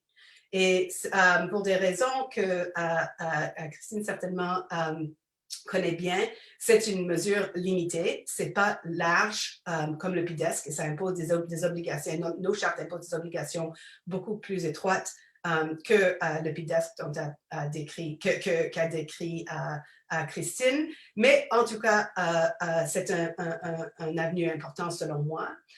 Alors, en effet, même si nous n'aurons pas le temps de les tous discuter aujourd'hui, il est clair que les différentes mesures de santé publique imposent en effet des limites à divers droits, y compris liberté d'expression, de réunion, de religion, de mobilité, de respect de la vie privée, à la liberté, sécurité de la personne, droit à l'égalité, ça continue. Et malgré qu'on n'a pas le temps de discuter chacun en détail, il est important de reconnaître que selon la Charte canadienne, aucun de ces droits n'est absolu. Chaque droit peut être limité par le gouvernement dans la mesure où ces limites sont proportionnelles à un objectif gouvernemental valide. Cela, par contre, oblige l'État qui enfreint les droits à justifier leur action par rapport aux objectifs recherchés. Plus précisément, les gouvernements doivent être en mesure de démontrer qu'en restreignant ces droits, ils pointent vers un objectif urgent et réel et qu'ils le font d'une manière rationnellement liée à cet objectif et, le plus important, que la mesure porte le moins possible atteinte aux droits en question et que son effet essentiellement est proportionné. La rationalité, la transparence et les atteintes minimales aux droits et libertés étant également des valeurs fondamentales du droit de la santé publique, une exigence constitutionnelle selon laquelle les gouvernements doivent offrir une telle justification a bien et belle le potentiel de compenser le manque de transparence et de consultation dans le processus législatif que je viens de vous décrire, si même juste un peu. D'autre côté, la nature de la pandémie signifie que les gouvernements sont susceptibles de se voir accorder une grande marge de manœuvre, au moins à court terme, pour leurs mesures portant atteinte aux droits. Les raisons sont exactement ce que j'imagine vous attendez. Les gouvernements diront que les juges ne devraient pas se trop mêler, car le gouvernement doit sous-peser de divers intérêts, qu'il protège le public et les vulnérables, ceux qui sont vulnérables au virus, que la science n'est pas claire, qu'il n'y a pas de consensus scientifique sur la réponse idéale à la pandémie. Et ils trouveront un appui pour cela dans les décisions de la Cour suprême du Canada qui citent spécifiquement les guerres, les désastres naturels et les épidémies comme des circonstances où on devrait accorder de la déférence aux décisions du gouvernement. Néanmoins, je dirais que ces contestations constitutionnelles restent encore plus importantes que jamais, car la société civile est encore plus marginalisée du processus législatif qu'elle ne l'est déjà, hors de période de pandémie. Je dirais aussi que plus la pandémie se prolonge, plus qu'on sait plus qu'on sait sur les diverses mesures et leurs impacts et leurs alternatives, moins les tribunaux devront faire montre de déférence envers les gouvernements. Et enfin, j'aimerais revenir, et j'approche à mes conclusions, sur un point que j'ai soulevé au début de cette présentation. Plus ces restrictions tombent sur des groupes déjà vulnérables ou vulnérabilisés par nos lois et nos systèmes politiques, moins devrait-il être facile pour les gouvernements de s'appuyer sur le fait qu'ils cherchent à protéger les plus vulnérables par la voie de ces mesures restrictives. Nous avons déjà des preuves de ce genre de pensée dans la décision du fin janvier de la Cour supérieure du Québec de suspendre temporairement l'application du couvre-feu de 20 heures aux sans-abri, 18 jours seulement après l'entrée en vigueur du couvre-feu. Ce n'était bien entendu qu'une décision provisoire, de sorte qu'on ne peut pas savoir comment les contestations constitutionnelles auraient été décidées sur le fond. Mais il faut remarquer que dans ce cas, c'est l'absence de prise en compte par le gouvernement des circonstances précises des personnes en situation d'itinérance qui était au cœur de la décision de Mme la juge Chantal Masse. Elle a noté, par exemple, que le risque que les personnes sans logement cacheraient des policiers, mettant leur sécurité en danger dans des conditions hivernales. Elle a noté le craint raisonnable de contracter la COVID dans des refuges qui ont fait l'objet parfois d'éclosions. Elle a noté que plusieurs personnes n'ont pas accès acceptable au refuge, par exemple, si leur niveau d'intoxication, et cela je trouvais très important, est trop élevé pour être admis. Un exemple de la vulnérabilisation de nos politiques. Et que plusieurs vont falloir sortir pour de problèmes de dépendance ou de santé mentale qui leur rend incapables de demeurer dans des espaces comme des refuges pour une variété de raisons. Le gouvernement du Québec, ayant auparavant résisté aux pressions, comme l'a décrit Christine, a enfin accepté de modifier le décret sur le couvre-feu pour s'assurer qu'il ne s'applique pas à ceux qui n'ont pas d'adresse fixe. Et c'est sûr que exempter les personnes en situation d'itinérance du couvre-feu ne répond pas du tout aux déterminants complexes de la santé dont les gouvernements devraient être tenus responsables, aussi au national, provincial et à l'international. Néanmoins, cela révèle le rôle encore plus important que jouent les contestations constitutionnelles quand les autres moyens de tenir nos gouvernements responsables de la rationalité de leur politique sont absents. Plus important encore pour moi, cela reflète que, à mon avis, ce qui, à mon avis, doit être au cœur dans toute analyse de responsabilité du gouvernement, et c'est en parfaite harmonie avec ce qu'a dit Christine et aussi Gabrielle. Si le gouvernement demande une grande marge de manœuvre sous le prétexte qu'il protège les vulnérables, il doit tenir dûment compte des effets de ces mesures sur les plus vulnérables. Merci. Merci beaucoup, Alanas. Vos propos amènent toutes sortes de questions sur comment sont réellement prises ces décisions-là, donc au gouvernement. Elisabeth, est-ce qu'on a des questions du public? Oui, alors je vais commencer par une question qui avait été posée un peu plus tôt, mais on n'avait pas eu le temps de la relayer. Alors, j'y vais. Comment décrire le fait qu'il n'y a pas d'écrit de traces écrites entre le gouvernement et la santé publique en lien avec tous les échanges sur la gestion de la COVID? Ça en est une première. Bon, il y a la question de la censure. Alors, devons-nous nous inquiéter du fait qu'il encourage la censure? Et voilà. Puis, excusez-moi, là, est-ce que vous voyez une limite au recours des gouvernements d'en appeler à l'article 33 pour déroger à la transparence des écrits justifiant leur gestion actuelle de la crise? Bon, si nécessaire. Parfait. Ben, j'invite aussi, si ça marche pour tout le monde, Gabrielle et Christine, parce que je vois qu'il nous reste juste une demi-heure, mais je peux commencer par répondre à ces questions. Et je voulais pas donner l'impression que ces contestations constitutionnelles ont une grande chance de succès. La vaste majorité des contestations constitutionnelles dans le contexte de la pandémie ne réussissent pas pour les raisons que j'ai bien décrites. Alors, j'imagine que le gouvernement ne voit pas nécessairement l'urgence d'invoquer l'article 33 pour déroger. Et en plus, je sais que quand nos gouvernements, et j'imagine qu'il va y avoir je ne sais pas le mot en français, mais une reckoning, un moment après que, j'espère que ça serait plutôt que ça, mais au moins après que la pandémie est un peu plus derrière nous, une loi sur la santé publique, et ce n'est pas juste notre loi ici au Québec, c'est partout au Canada, qui imaginait une urgence comme quelque chose qui ne laissait pas assez de temps pour faire des consultations avec personne. Et si on nous met dans la position où on était en mars, quand on était tous chez nous, on croyait que c'était allait être quelque chose de 2 semaines, mais que si on sort de la maison pendant des 2 semaines, ça serait un désastre de proportions inimaginables.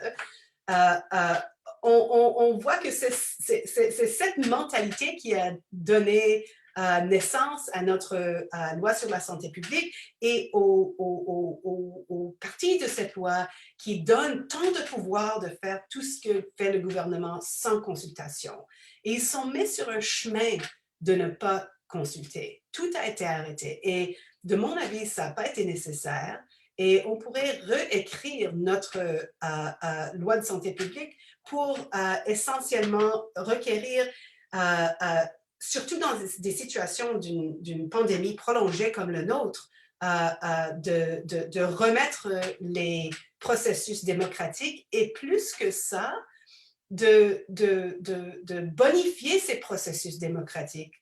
Selon les lignes qu'ont suggérées Christine et Gabrielle, d'avoir, parce que c'est bien et bel un principe de santé publique, d'avoir des consultations pour s'assurer que nos réponses à des menaces de santé publique marchent avec les vies de ceux qui sont les plus vulnérables.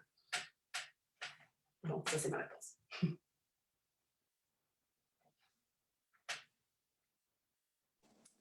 Elisabeth, ton micro. Bon. Alors, ces présentations posent vraiment la question de la place du pouvoir de la santé publique. Ne devrait-elle pas être à la fois plus engagée et plus critique? Peut-être que ça dépend de la loi. Je vais en poser une deuxième. Quel est le rôle du protecteur du citoyen? OK, pardon. Quel rôle le protecteur du citoyen peut-il ou doit-il jouer dans un tel contexte? peut-il rappeler la responsabilité envers les plus vulnérables et l'échec de ses prétentions? J'ai des réponses très vite à ces deux questions, oui et oui. Quel rôle, c'est pas une question oui ou non, mais la première question, absolument oui. La deuxième question, selon le rôle du protecteur du citoyen, je trouve que dans une situation où on a un tel manque de discussion et de consultation, c'est un rôle qui peut aider, mais moi, j'aimerais plutôt voir quelque chose de plus systématique, quelque chose qui est plus sophistiqué et basé sur les principes de la santé publique, comme a suggéré la première question, c'est-à-dire les principes de la santé publique, c'est effectivement exactement ça. Inclusion, participation, considération, comme l'a décrit Christine, des perspectives les plus marginalisées. Protecteur du citoyen a un rôle, mais ces deux rôles sont essentiellement ex post, c'est-à-dire qu'ils viennent après quelque chose est arrivé. Selon moi, plus important, ça serait d'impliquer, exactement comme les autres présentateurs ont suggéré, dans la création des politiques.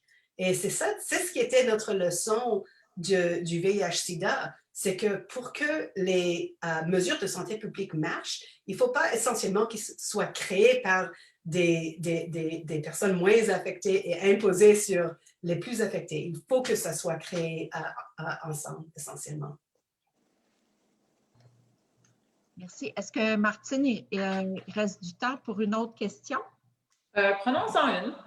OK. Ben, en fait, on a reçu quelque chose, mais c'est plusieurs questions. En fait, mais grosso modo, c'est est-ce qu'il va rester quelque chose de positif de tout cela? Alors, parce que la COVID a révélé toutes sortes de choses, alors on va prendre acte et on va être occupé des CHSLD, les questions de revenus suffisants avec qu'a amené la PCU, etc. Alors, qu'est-ce qui peut rester de tout ça?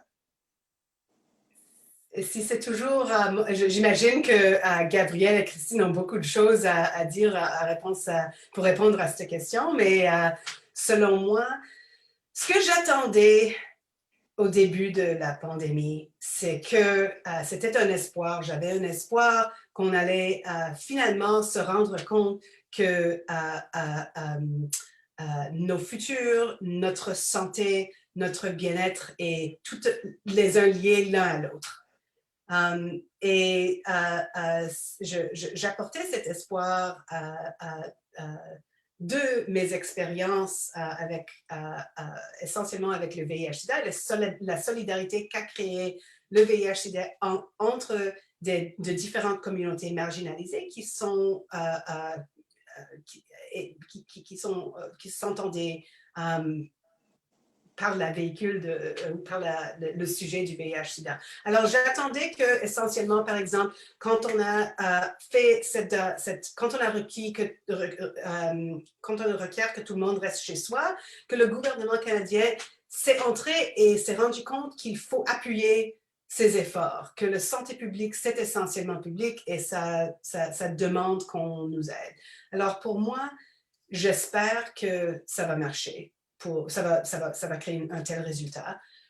J'espère qu'on va être plus préparé. Alors, il y a des grandes questions, et ce n'est pas par rapport à ce que j'ai dit, mais des grandes questions par rapport à la globalisation et l'importance de s'assurer qu'on a ce qu'on a besoin ici pour prendre soin de nous, que j'espère va changer. Mais je pense que c'est un bon moment, effectivement, pour ouvrir la parole à Gabrielle et Christine. Oui, bien, ouvrons. En fait, si vous avez, Gabrielle et Christine, des réponses à cette question fort pertinente, vous pouvez y aller, bien sûr. Mais aussi peut-être rappeler aux gens un peu tout ce qui a été discuté. Donc, il y a beaucoup des questions de hiérarchiser ces vulnérabilités. Donc, cette espèce de compétition, aussi les obligations du gouvernement de tenir compte de ces vulnérabilités-là et d'adapter aussi leur intervention. Enfin, c'est des grandes questions. Comment aussi on intègre le public, ces gens vulnérables et la société en général. Donc, on peut aussi poser des questions, c'est ça, plus larges, qui vont peut-être mélanger un peu les expertises de tout le monde. Mais sinon, Gabrielle et Christine, si vous voulez répondre à cette question de qu'est-ce qui va rester, c'est à vous. Oui, bien, je peux peut-être répondre rapidement là, sur les choses qui vont rester ou les éléments peut-être positifs, à mon avis, là, évidemment personnel, de cette crise. Je pense qu'il y a quand même quelque chose d'extrêmement positif, notamment pour les groupes mobilisés dans la défense des droits. C'est en fait qu'on a produit toute une série, je crois, d'arguments qui vont pouvoir être utilisés plus tard pour la mobilisation. Évidemment, ça ne donne peut-être pas de moyens d'action maintenant pour la COVID, mais je crois qu'on a je vais en nommer quelques-uns, là, mais je pense que c'est possible d'identifier des leviers d'action, des arguments pour l'action. Par exemple, durant la COVID, on a utilisé le fait que ce soit une situation d'urgence, puis mes collègues l'ont mentionné, là, mais d'urgence ou d'incertitude pour imposer des mesures fortes. Bien, cet argumentaire, je crois qu'il doit être utilisé et revendiqué par exemple, les groupes qui sont impliqués dans la défense de l'environnement, dans la lutte au changement climatique, pour dire que précisément, en ce qui concerne la lutte au changement climatique, il y a une urgence climatique. Il y a aussi une incertitude scientifique dans le sens où est-ce qu'on est certain que tel ou tel polluant ou que tel ou tel facteur a un impact direct sur une augmentation de 1 mm, 1 cm, etc. Non, il y a encore un certain niveau d'incertitude. Mais on doit utiliser précisément ces arguments qui ont été utilisés pour justifier des mesures fortes. On doit les appliquer à la lutte au changement climatique en disant, ben voilà, vous avez imposé des mesures fortes dans cette situation de crise, mais imposons maintenant des mesures fortes dans la lutte au changement climatique. Je crois que c'est, à ce niveau-là, c'est quelque chose de positif. On doit s'inspirer des moyens, des stratégies de communication, puis reprendre l'argument finalement des gouvernements, mais pour imposer cette fois-ci des mesures fortes. Je crois qu'il y a un deuxième élément qui est aussi relativement positif, puis ça a trait à la place de la santé publique dans nos sociétés. Je pense que ce qu'on a fait, c'est qu'on a mis de l'avant la santé publique, on a hiérarchisé la santé publique par rapport à d'autres enjeux, la culture, le commerce ou autre. Cet élément, il n'est pas que négatif, dans le sens où je crois que ça pourrait permettre, dans une logique préventive, de développer justement une approche disons, plus positive de la santé publique en mettant l'accent, en disant oui, c'est vrai qu'il faut prioriser la santé, mais il faut la prioriser de manière préventive. Donc, je crois que ça, c'est aussi un argument qui pourrait être réutilisé plus tard en disant, bien, on avait mis de l'avant la santé publique, mais pourquoi on ne le fait pas pour, par exemple, les polluants, la pollution de l'air? Hein? Il faudrait prioriser la santé publique, faisons-le de manière préventive. Donc, juste certains éléments là, pour mentionner que je crois que ce n'est pas tout noir, il y a quand même du positif. Et il faudra, par exemple, mettre les gouvernements, les autorités devant leur propre argumentaire. Il faudra les confronter, à mon avis. Donc, si je comprends bien, en fait, c'est une question qui me trotte dans la tête depuis le début. Je vous ai beaucoup entendu parler des autres crises. Vous avez fait référence, bien, Gabrielle, mais aussi Alana, le VIH-Sida, l'Ebola, là, on parle de l'urgence climatique. Donc, finalement, dans toutes les crises, si je comprends bien, les personnes en situation de vulnérabilité en souffrent davantage ou vont devenir en situation de vulnérabilité, particulièrement en raison de cette crise-là. Donc, finalement, que ce soit COVID ou autre chose, je veux dire, on ne peut pas être surpris, on ne part pas de zéro, comme disait Christine. Donc, comment se fait-il qu'on a l'air de partir de zéro aujourd'hui? Tu sais, on a l'impression que, je ne sais pas, est-ce qu'on peut apprendre finalement de ces différentes crises-là et de la gestion de ces différentes crises-là? Si je peux me permettre de rebondir, est-ce que c'est possible? Oui, certainement. Donc, j'ai envie de dire que j'enseigne les droits économiques, sociaux et culturels. J'enseigne le droit international des droits économiques, sociaux et culturels. Donc, c'est quoi le droit au logement? C'est quoi le droit à la santé? C'est quoi le droit à un niveau de vie décent? La pandémie a ceci d'intéressant que on a vraiment un immense spotlight sur les inégalités socio-économiques qui structurent notre société, crise du logement, démantèlement du réseau de la santé, prestations d'aide sociale insuffisantes pour répondre aux besoins en temps normal. Hein. Rappelons que les prestations d'aide sociale bonifiées en 2021, on est rendu à peu près à 700 $, la prestation de base. Donc, imaginez avec les besoins accrus en contexte de pandémie, notamment l'absence d'accès à l'économie informelle, enfin bref. Mais donc, ces réalités-là existent depuis toujours. Mais quand j'enseigne ce cours, à chaque fois, on dirait qu'il faut que j'arrive avec des études, des chiffres, des statistiques, que je fasse la démonstration. Le fardeau est sur mes épaules. Je dois démontrer que ces droits sont violés. Et là, la pandémie nous offre sur un plateau d'argent la preuve, la démonstration que ces droits sont violés par nos autorités gouvernementales depuis de nombreuses années. Il ne faut pas penser que c'est le fruit du hasard. Oh, la crise du logement sévit depuis 30 ans, c'est en raison des forces néolibérales qui s'affrontent. Non, on a une autorité gouvernementale qui est en place et c'est cette autorité gouvernementale qui a des obligations et qui doit les réaliser pour contrer justement les effets néfastes des politiques néolibérales sur les personnes en situation de vulnérabilité. Donc, on a cette démonstration sous nos yeux.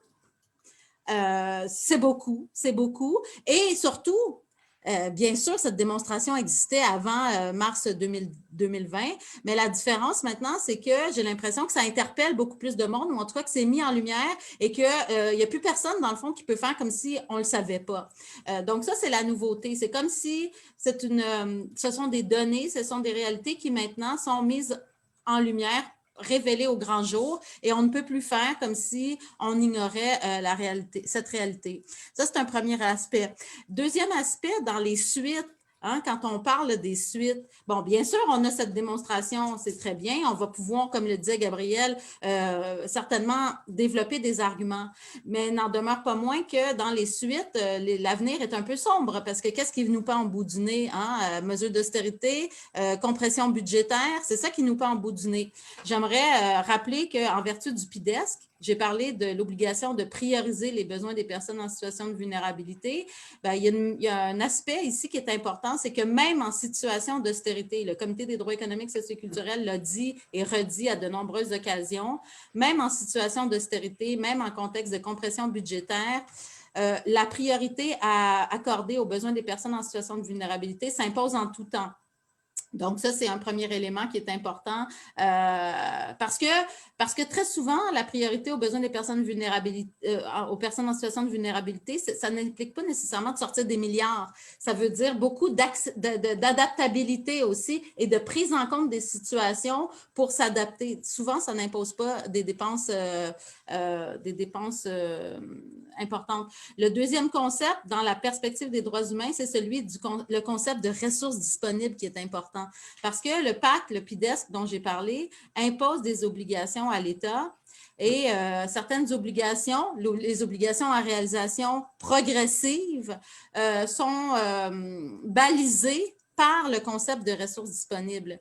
Et donc, souvent, on va dire que ce n'est pas possible de progresser dans la mise en œuvre des droits économiques, socio-culturels parce que les ressources ne sont pas au rendez-vous. Il faut savoir que le concept de ressources disponibles fait référence non pas aux sous qui sommeillent présentement dans les coffres de l'État, mais fait référence à l'ensemble des sous, à l'ensemble des ressources qui peuvent être mobilisées par l'État. Donc, ça fait un lien avec tous les enjeux de justice fiscale notamment. Donc, ça doit être sur la table également. Rappelez aussi que tout ce qui concerne la priorité aux besoins des personnes vulnérables, la non-discrimination, ce sont des principes qui s'appliquent en tout temps, peu importe la situation des ressources. Donc, ce sont des obligations qui s'imposent à l'État de manière immédiate. Et enfin, qu'est-ce que je voulais dire pour terminer? Rebondir sur l'idée de développer des arguments à la lumière des réalités actuelles et rebondir aussi sur le besoin d'imputabilité dont parlait Alana. Je pense qu'on peut dire que le terme en français, c'est peut-être ça, l'imputabilité, la traduction d'accountability.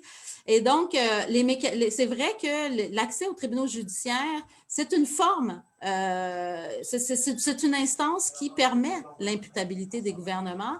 Et un aspect qui est important quand on va devant un tribunal judiciaire, c'est d'avoir de la preuve. Il faut avoir la preuve dans ses poches. Et là, j'interpelle les organismes communautaires, les organismes sur le terrain, parce que, dans le fond, développer, par exemple, des projets de recherche, et j'interpelle aussi les chercheurs, puisque ça nous lie tous et toutes, développer des projets de recherche en co-construction avec les acteurs du terrain, ce qu'on appelle la recherche communautaire, ça nous permet de documenter des situations et lorsque vient le temps d'aller devant un tribunal, on a la preuve qui est dans nos poches et on est capable de dégainer rapidement et ça peut donner un avantage stratégique aux organismes versus l'État qui, lui, n'a pas réalisé ses recherches et qui peut-être doit rapidement aller colliger de la preuve pour répondre aux revendications qui seront faites devant les instances judiciaires.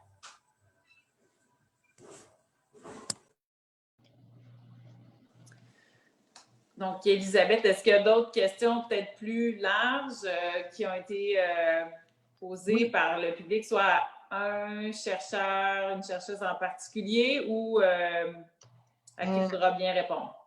Oui. Écoute, on en a une qui est à tout le monde. Dans la gestion de la crise, est-ce que l'État québécois pourrait être poursuivi pour négligence et défaillance? Alors, si oui, une telle poursuite aurait-elle des chances de réussir? C'est une question que ça répond, en fait, Christine a un peu répondu à ça. Ensuite, il y a quelqu'un qui pose la question sur le rôle des services policiers pour contrer les nombreux abus de pouvoir depuis longtemps. Est-ce que, il se pose des questions sur si c'est pertinent d'envoyer des policiers dans le cas de crise de santé mentale. Alors, la question, c'est devons-nous revoir la loi sur la police? Je peux commencer avec la deuxième sur le rôle des services policiers. En fait, une chose qui était intéressante qui est sortie de cette situation est que il y avait des juridictions, et ici, je pense en particulier au territoire du Nord-Ouest, où on a décidé que d'envoyer les policiers pour mettre pour appliquer les lois de santé publique, c'était pas une bonne idée, que ça allait engendrer l'aliénation de la population locale. Ils ont décidé d'envoyer d'autres formes d'autorité pour s'en occuper, qui ont un différent entraînement, parce que essentiellement les policiers n'ont pas d'entraînement en santé publique. C'est plutôt en sécurité. Par contre, on a une histoire de plus en plus employer les policiers pour des mesures de santé. C'est pas juste ici, c'est quelque chose qui a une longue histoire. Et je crois que c'était pas juste la pandémie, mais dans le contexte de la pandémie, qu'on vient à repenser et reconsidérer le rôle des policiers. Et j'espère que ça va être quelque chose qu'on va prendre au sérieux et que l'arbitraire, l'extrême, c'est quelque chose que tout le monde maintenant comprend un peu mieux, mais que les personnes marginalisées, vulnérabilisées ont compris depuis très longtemps. Alors, j'espère qu'on va avoir essentiellement des grands changements dans nos services policiers et nos modèles de police. Oh, et sur la première question, en fait, j'ai une réponse, mais ce n'est pas ma réponse. Le travail que je fais avec ma collègue Lara Coury, avec laquelle je travaille à McGill, c'est elle qui est l'experte en droit privé. Et ce que j'ai découvert dans ma collaboration avec elle, c'est que les mêmes facteurs qui suggèrent la déférence envers les gouvernements dans les droits de la personne en temps de crise marchent aussi pas exactement de la même manière, mais de manière un peu similaire pour des questions de droit privé pour la négligence. Alors, elle a fait une prédiction, mais moi, je peux juste rapporter sa prédiction. Je peux pas expliquer exactement les bases, qu'ils vont avoir assez peu de poursuites en négligence envers le gouvernement et qui ne vont pas nécessairement avoir grand succès. Alors, c'est pour ça qu'elle était d'accord avec moi que des mesures de participation et de accountability à l'avance sont si nécessaires.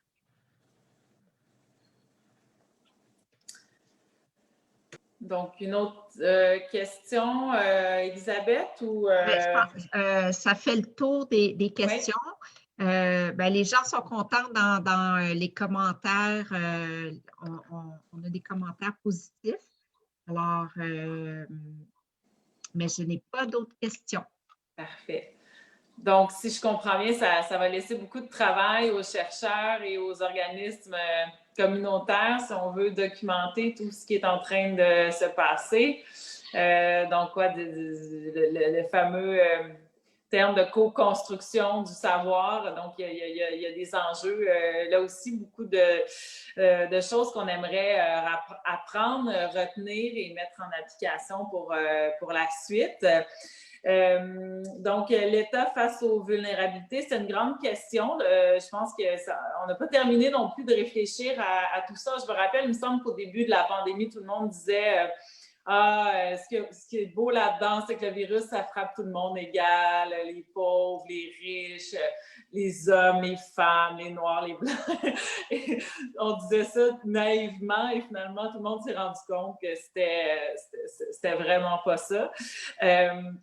Donc, en tout cas, merci Gabrielle Blouin-Genet, professeure à l'École de politique appliquée de l'Université de Sherbrooke, Christine Vézina, professeure à la Faculté de droit de l'Université Laval, et Alana Klein, professeure à la Faculté de droit de l'Université McGill, de nous avoir aidés à mieux comprendre, à nous faire une tête sur les choses importantes qui sont en train de se passer actuellement dans notre société. Donc, merci aussi aux nombreux participants d'avoir été avec nous en ce beau mercredi soir de couvre-feu. Donc, au moins, on l'utilise à bon escient, ce couvre-feu.